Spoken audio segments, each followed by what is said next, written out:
Hey everyone, welcome back to another episode of Talking Success. Our guest today, we hadn't met before up until about a couple of weeks ago, where we were at the Seamless Africa event in Johannesburg, and we were on the keynote panel to kick off the event. And it was myself, Mohammed, and another gentleman as well from India. We were talking about sort of the future of banking and the future of finance.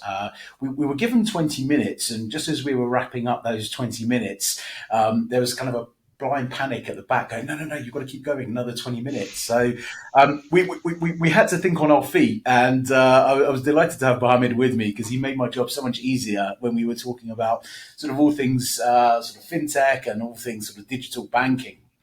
Today, I would like to uncover and unpack the world of Islamic banking. Despite having lived in the UAE for 7 years or so, been exposed to sort of the Islamic culture and what have you, I still don't really understand all the intricacies around Islamic banking. So I reached out to Mohammed and said, look, I'd love to have you on to talk about the fundamentals behind Islamic banking, but also looking to the future and looking at sort of technology innovations, integrations, whatever it may be, and the future of Islamic banking. So please, enjoy this episode. I'm set to learn a lot. So for selfish reasons, I'm looking forward to this episode. But I'm going to hand over quickly to Mohammed to give a quick intro, tell us a little bit about him and where he works and what he does. He gave me some great travel advice just before we came on as well. So in the diary is a trip to Uplanga. I think that's how you pronounce it. And Mohammed, lovely to have you on. Thanks so much for joining us. Appreciate you're a busy man. So thank you. Tell us a little bit about you and your background and what it is you do at Baraka Bank. Thanks, Darren. Thanks for that introduction and good morning and welcome to the guests. I think, as you indicated, we had a good chat at Seamless, and I'm looking forward to chatting to you a little bit about Islamic banking, a little bit about Al Baraka, and a little bit about the fintech and the stuff that we're doing as well on our side. For my sins, I decided to study accountancy and I qualified as a chartered accountant. I got very quickly bored in the auditing profession and I decided to venture off. I come from a little town up in Johannesburg, and Al Baraka Bank was going through a recapitalization, and an investment firm had taken shares in the bank, and the CEO had come across to do a pitch and address an AGM of that investment firm.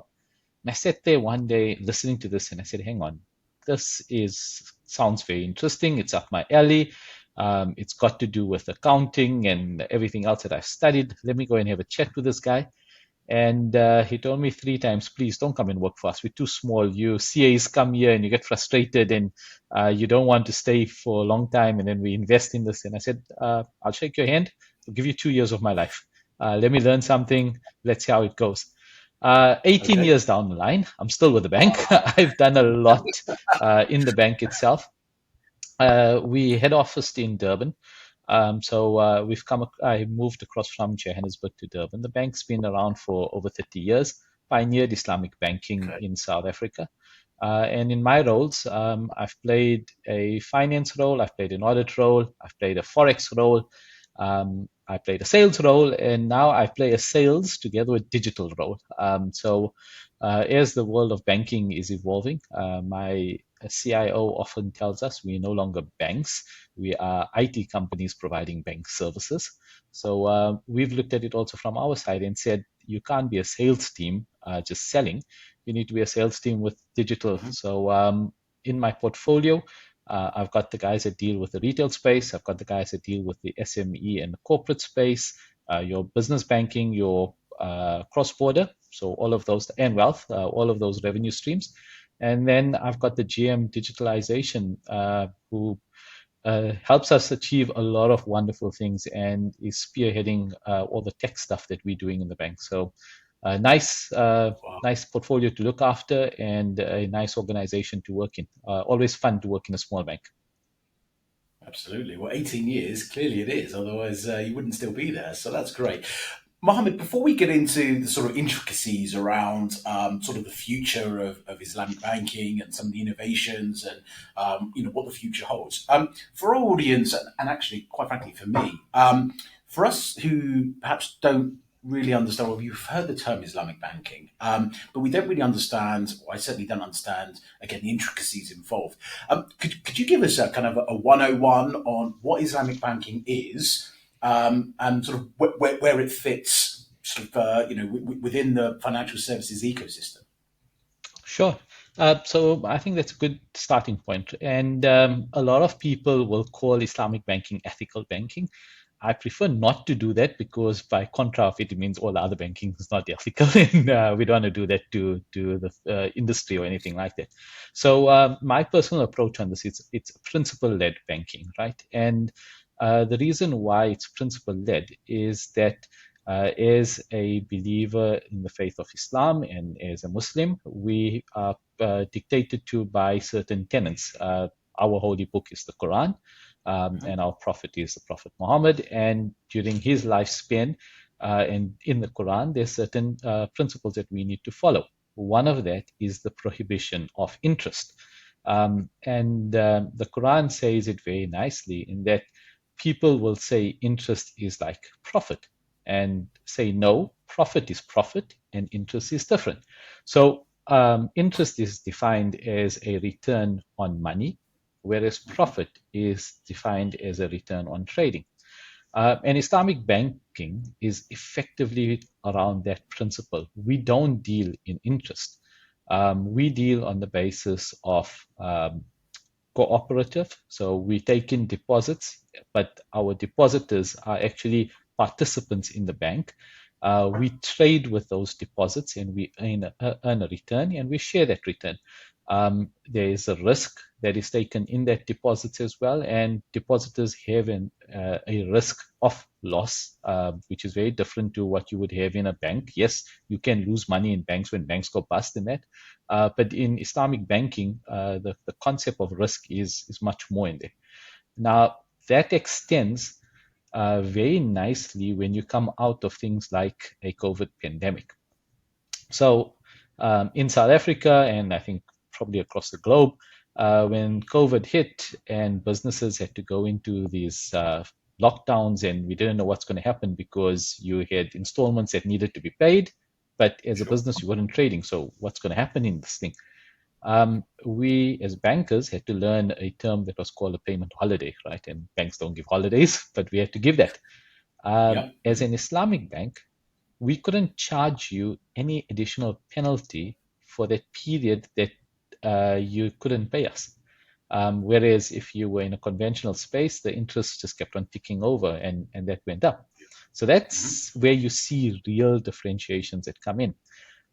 We also experienced a sudden drop in interest rates in the market because governments tried what they knew best. They reapplied the QE card that they played in 2008 when we had the Yeah. housing crisis. And with that, rates dropped. But in Islamic banks, rates did drop as well because some of our transactions reprice. But because there's a profit sharing, the amount of the impact of a rate decrease was probably less in an Islamic banking space than what it would have been in a conventional space because it's sharing the profit, and as the profit rates decrease, you have to share in the decrease. You can't just keep your interest margin the same as what happens in a conventional bank space. So your fundamental difference is that of interest. Your fundamental difference is that of profit sharing. And then other fundamentals that come in is that if you're doing a loan, then you don't charge interest. So we do benevolent loans. We do things for charities, etc. But typically, all our transactions need to be asset backed to be able to generate a profit. So you don't typically have an overdraft. You do have an Islamic credit card, but that is typically a benevolent loan that is given to a consumer, and the bank has to then earn its return on interchange or earn its return through fees, etc., but not really money on money.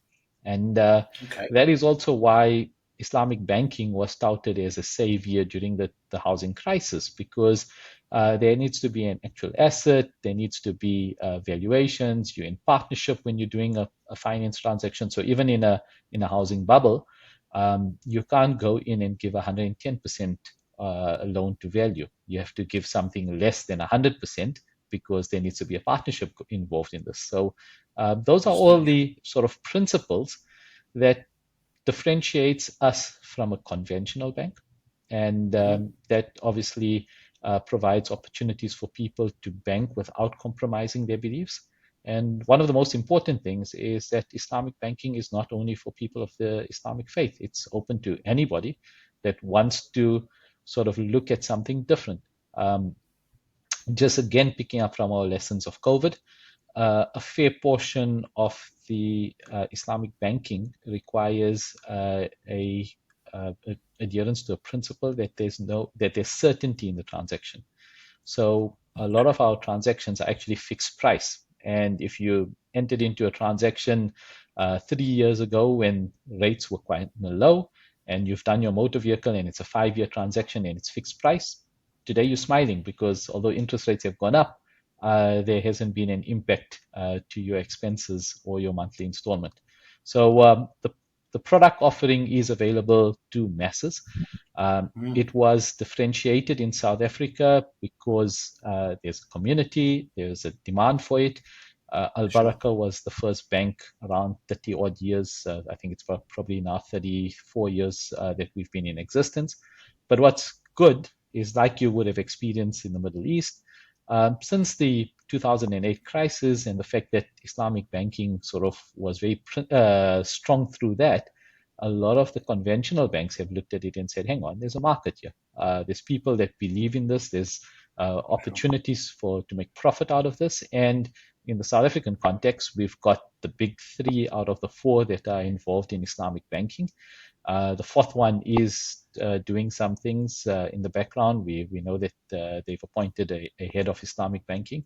And I think barring Capitec, the others are all now playing in that space or have an intention to play in that space. Great. Okay. Thank you. I've got some questions, if I may. And excuse Yes. my ignorance if these seem rudimentary. How does the bank then make money from a consumer? I'm not talking about the merchant side here. We'll come on to that shortly. But me as an individual, if I banked with you and I wanted a credit card, you said there was no interest. So is there like fixed fees that I have to pay for the credit card or a transaction fee? Is that how that works?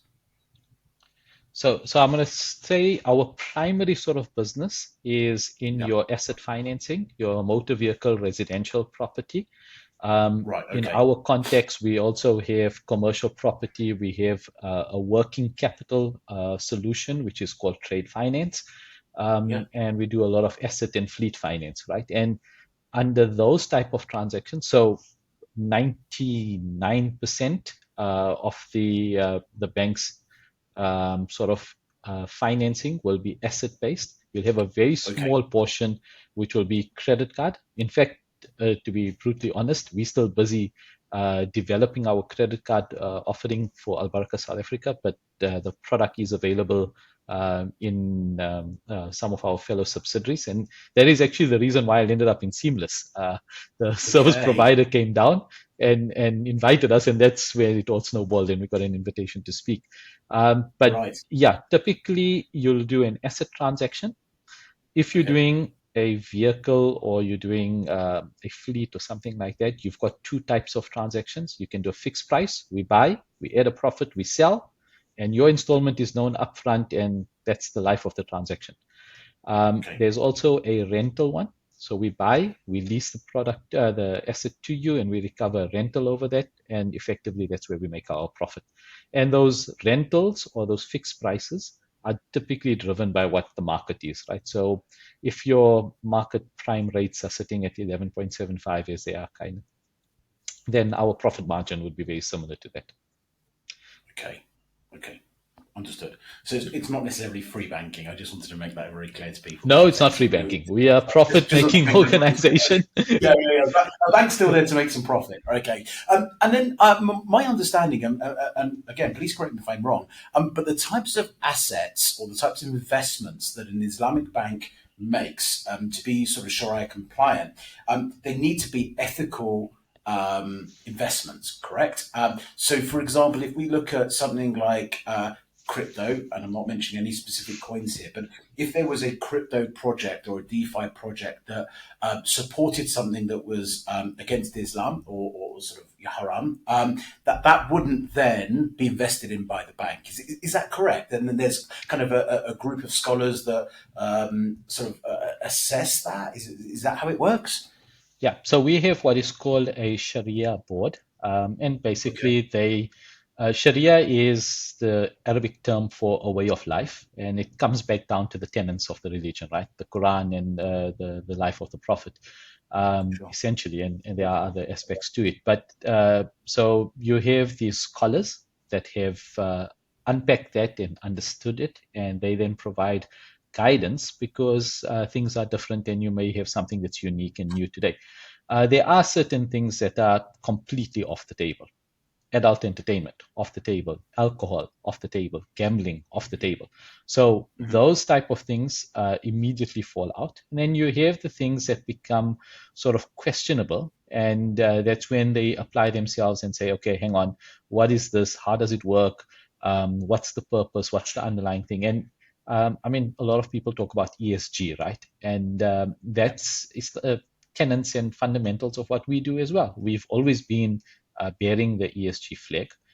In fact, we've got a partnership with a large unit trust company or mutual, and their Al Baraka Sharia funds are now marketed as ESG funds because it Wow. meets the requirements of what people would typically want to do, get involved in. And again, those type of principles fall in terms of saying if you've got a company that's highly debt driven, it sort of falls away because it becomes the concept is that you shouldn't be paying interest, so you're not going to invest in a company that's highly driven by debt. Okay. It makes complete sense. And what's maybe your bank or what's Islam's view on things like crypto? Because and we'll look at maybe in a South African context where it's becoming regulated. Um, it isn't necessarily asset backed, although there is an argument, for and against that. Is there a global view? Is there a sort of a regional view? Where does that sit? Because I think some people could argue that actually, investing in a cryptocurrency, given its volatility and given its not necessarily regulated, could be seen as a gamble. So, You hit it on the head. So yeah, that's where does that exactly. sit? So I think the concept of money being backed. I mean, we know that the gold standard and it has fallen away, and that. So I think that isn't so much an issue. But the big issue that comes in is the speculative nature about it. And Mm, there are sort of differentiating views. When it was a very hot topic, we hosted a webinar on that and a panel discussion. And there are scholars that are for it, there are scholars that are against it. I think as it becomes regulated and as it becomes less speculative, it will become more acceptable in the economy. If it right. doesn't get regulated and if it doesn't have sort of removal of that speculativeness, and I want to be very clear about this, your rand dollar rate moves up and down. So it's not only about volatility in terms of exchange rate, but it's really about that speculative nature that we've seen in crypto. That's where the sort of views are that, you know what, stay away from it. But what we're finding is that the world evolves. And Mm, if, I mean, paper really doesn't exist anymore, right? The money doesn't sit in vaults, it sits in computers. yep. And if you move from one type of electronic currency to another type of electronic currency, as long as it has all the values that go with it and the protection around it, It cannot be non-compliant. Mm, okay, makes total sense. You mentioned regulations and compliance. Um, Perhaps in the Middle East or in Islamic countries where there's a real understanding of Islamic banking and Sharia laws and what have you. When you're looking at South Africa or you're looking at other markets that aren't Muslim countries, is there a lot of work that needs to be done with the regulator, whether it be the SARB or whether it be the FSCA or whether it be another regulator, to educate them on why Islamic banking is different, but B, how the business model works so differently from other banks or traditional banks. Is that an obstacle, or is that actually quite straightforward? Is there a massive awareness now, or I suppose the question is, how do you work with regulators?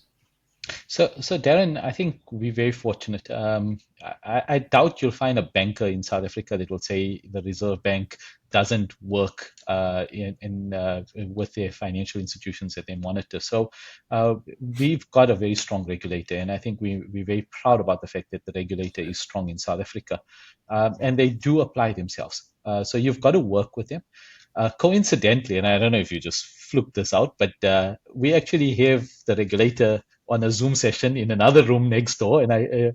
No, where I didn't know that. they actually wanted to find out more about the products, etc., because you're getting more of the windows that are coming through. It's public Okay. news at this moment in time. The government is looking at issuing a rand-denominated sukuk to be able to draw funding from different markets. So it's taken a while in South Africa. We obviously haven't been at the forefront of it in terms of global, but we've been at the forefront of it from an Africa perspective. And the regulator was bold enough 30 odd years ago to give us a license. They have, from a national treasury perspective, the tax legislations were amended, if memory serves me, around 2009 to recognize Islamic transactions and the tax effect of these transactions so that they were aligned to what the tax effect of an interest-based transaction would be. So there's no sort of the prohibitive or extra costs of trying to do an Islamic finance transaction as compared to doing a normal financing transaction.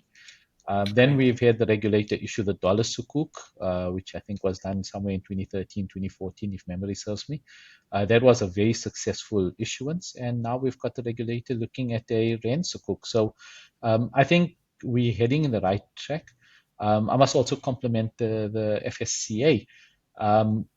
I spoke about the unit trust space, Yeah. and a number of years ago, um, because companies, especially in the on the JSC, would have a portion of what we would have deemed impermissible income. So a company, no matter how correct its product offering is, so example, a cellular provider, they're doing everything Mhm. correct, but they hold balances in a bank and they would earn interest on that. So when we look at their dividend ratios and their income, we do what we call a purification, and we remove the interest element from the net profit Right. or from the dividend.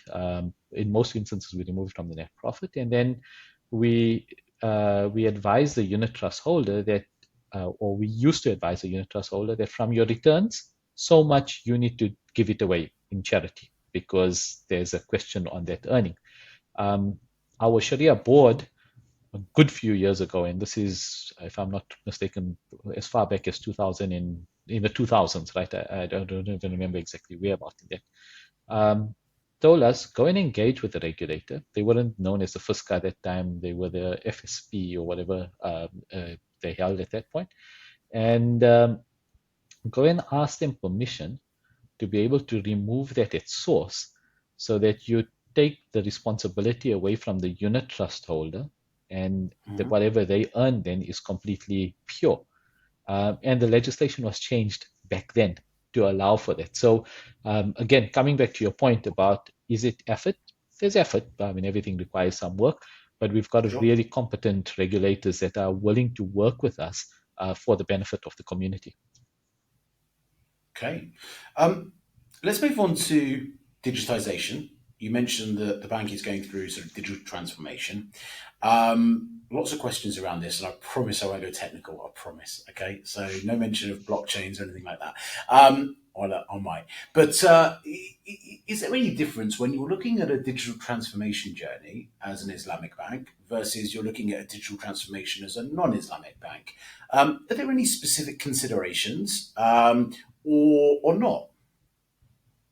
I don't think there's a differentiator. I think probably in the Islamic space, because you've got additional compliance layers that need to apply. The Yeah, digitalization or the digital transformation journey actually is a lot more appetizing to an Islamic bank because we spend a lot of time on controls to ensure that whatever we're trying to do is 100% compliant from a sure. Sharia perspective. And we obviously know that these digital transformation journeys makes your compliance journey a lot more easier. So I wouldn't say it's more difficult. I would actually say it's more appealing in the Islamic space. There's a lot more that you can use from a digital, and you can use blockchain for it. But I'm not going to go into the technical sides. No, I know you won't. I know you won't. You give me a warning beforehand. That's fine. So give us some ideas in terms of the digital transformation program at Al Baraka. What does that consist of? Given the nature of the bank that you are. So our digital transformation journey has got four major aspects. There's the connectivity side, there's an Mhm. automation side, there's decisioning, Mhm. and then there's innovation. So this is being driven down by our parent. Come down. We've got a nice, lovely acronym CADDY for it, and we then look at Paddy. everything in our system and say, um, are you going to improve uh, connectivity with your client? So, taking anything that would be paper based, taking anything Mhm. that may have been audio based only, and converting that to giving a client full digital, omni channel, the fancy word that everyone uses, Sure. capability of Mhm. connecting with your client. Then you look at Okay. everything that's being done manually, and how do you automate that? And I mean, it started with robotics, Mhm. and it's now moved over to stuff like regenerative AI. So those are nice little places where you can automate. And then decisioning comes in as well. And again, regenerative AI makes life a lot more easier. Robotic Yep. processes make life a lot more easier. And then the blue ocean stuff, the going really out there and looking at how do you innovate, what do you do, which will take you and differentiate you from the rest of the financial institutions that play in the market. Fantastic. You mentioned, oh, there's loads of questions. Before I unpack those, we've spoken about the sort of retail consumer or the consumer. You mentioned at the very beginning of the conversation you've got sort of a merchant base as well. When you talk about digital transformation, are you looking at both sets of customers, so both merchant and customer? Yeah, so to Consumer? clarify, we don't play in the POS acquiring space, but we do have clients. So we have SME, we have corporate, and we have retail. And I think when we look at digital, Yeah. I think I use this term with you at Seamless, right? But we sort of work towards what we're calling phygital. It's a combination of physical and digital. Yep. And consumers, the day-to-day people like you and I, we don't walk into banks anymore, right? We want to do everything digitally. You want to sit at 12 o'clock in the evening and decide, hang on, I need to open up that investment account for my kid, or I need to do something here, and you want to be able to do that at that time. And that's only going to be possible on a digital space, right? You're not going to have some call center agent sitting there at 12 o'clock at night waiting to service you. Um, Sure. if you go to your business approach and your sort of clientele that are involved in actual business, they need that physical touch. Yes, they still need an element of digital. You want the best in class technical experience and the security and everything else when you're dealing with your transactions. but you want to sit face to face with a person. You want to be able to have a discussion around a project, and you want to go out there and see the prospectus of what that project is going to entail. And we often tease the GM that I have that looks after the corporate space. He goes out and he has a knack of always finding rain wherever he goes to. So he comes back with muddied shoes. And that's what you want to do. You actually want to go out there, get mud on your shoes, because then you've been there. You can see there's a gut feel. So that's the physical part. And again, it's that physical and digital. You got to have both. You can't sort of just play in a digital space. No, I guess there's people, banks, financial services organization, fintechs, that are going pure digital, right? So there is no human contact.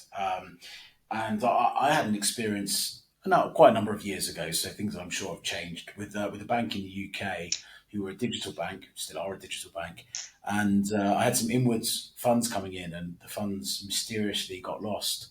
Do you think I could speak to a human? No. And the response I actually got on a chat message, I think I've still got it somewhere because it was just so crazy. I took a screenshot. It was, it's our company policy not to speak to customers. No, no, no. This has gone way too far. Way, way, way too far. Anyway, I must say, I had another issue about 6, 7 months ago, and I could speak to a human being. So clearly, they took my advice. It may have been something with a viral post that I put on LinkedIn. But anyway, so I think there is that blend. I think if you're buying a widget on an online store for $50 and it doesn't arrive, or there's an issue with the order, I don't mind going onto a messenger thing. But if it's 50,000 rand that somehow goes missing in a transaction, I want to speak to a human being, right? So I think that digital space certainly plays well to me. Mohammed, if we wind the clock forward a little bit and we look at maybe Baraka Bank, or we look at Islamic banking sort of more generally, what does the future hold? Are there any specific technologies or innovations that are maybe specific to Islamic banking? And you mentioned decisioning, and you mentioned obviously the scholars that assess various different assets and investments. Do you think things like that could be digitized again with generative AI? If you're if you're feeding the AI engine, the laws, the Sharia laws, and it becomes very well researched on Islam. Is there a point where actually those decisions could be made by the machine, or is that again is that sort of anti, or is that sort of haram, or what's the view on that? So this is my personal one, and I'm probably going to, when this goes out, somebody's going to attack. So I want to clarify 18 it's years might not. come to an end very shortly, yeah, Mohammed? No, no, no. I want to differentiate from the brand at this point in time, right? I don't have my Sure. logo on or anything like this. But Yeah. I think, look, Darren, the reality of it is digital is going to happen, whether we like it or we don't like it, right? So Yeah. that is a reality. Regenerative AI is a reality. There's people that are very scared about it, and you have every right to be scared about it. But it's got its benefits. Now, um, when you look at certain aspects, one of the biggest challenges that a bank has is reach. You would have had the issue around brick and mortar being able to access. We've got 6 branches across the country. There's Right. South Africa is a large country, and if you sitting in Pofadder and you will need to have any sort of opportunity to invest or open up an account or transact according to your principles and your beliefs. Prior to 2009, it was a bit of a schlep. Everything happened with COVID, the digitalization boost. Now Yeah. you can log on to a Teams call and we'll open up an account for you. In a couple of months' time, we'll have what other banks have already got, the ability to onboard yourself digitally. Um, so I think the first benefit of digitalization and fintech is it creates accessibility. And you mentioned it at Seamless. It's a global thing. It's an African thing. Financial inclusion or the lack of financial inclusion.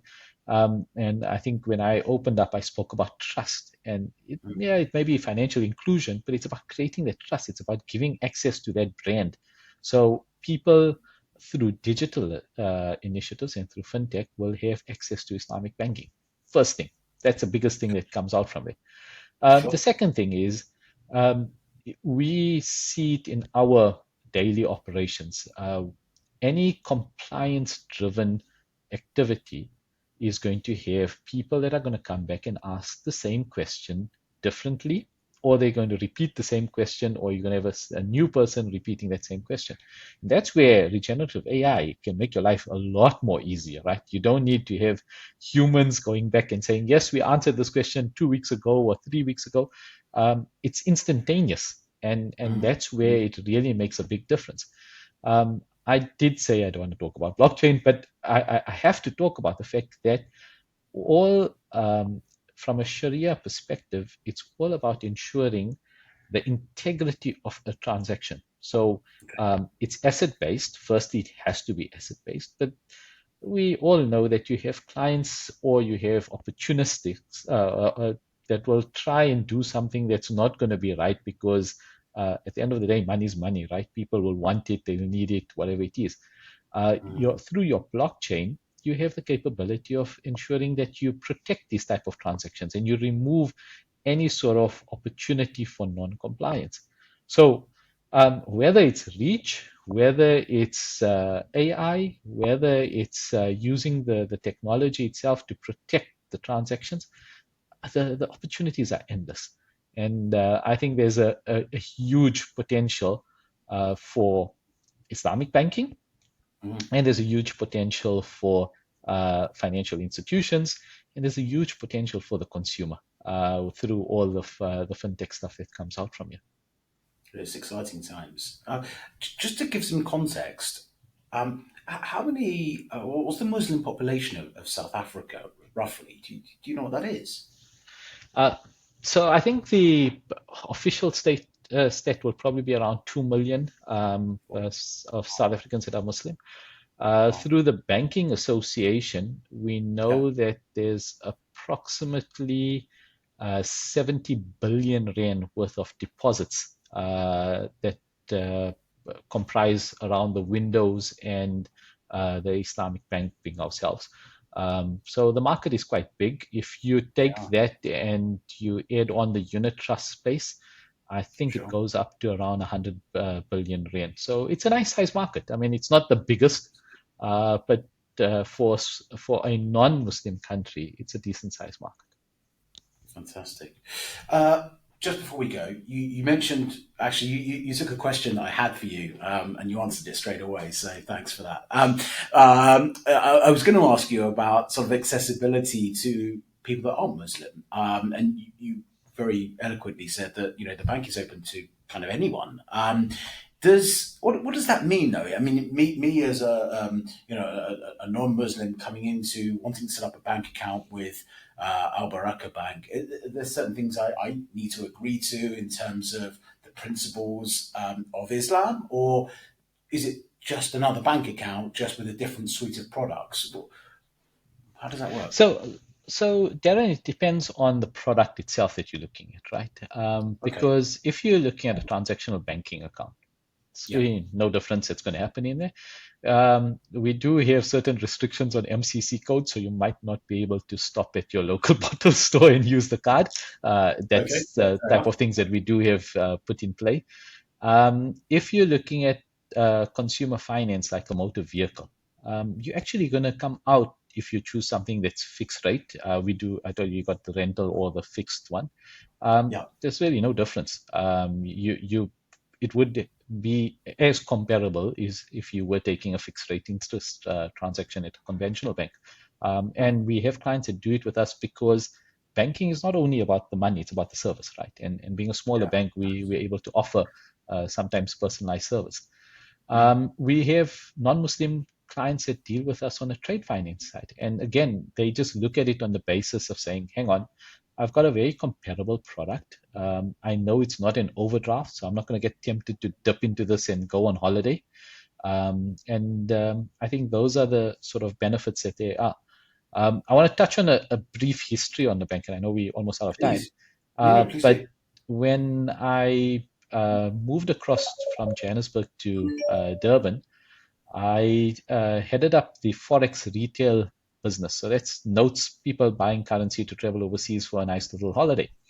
Yeah. And one of the principles, the Sharia principles, is that if I sell you something, the price that I charge you is the price that I have to charge you. I can't say I'm selling it to you and make a profit in the sale and charge you a commission, because then I'm double dipping type of thing, right?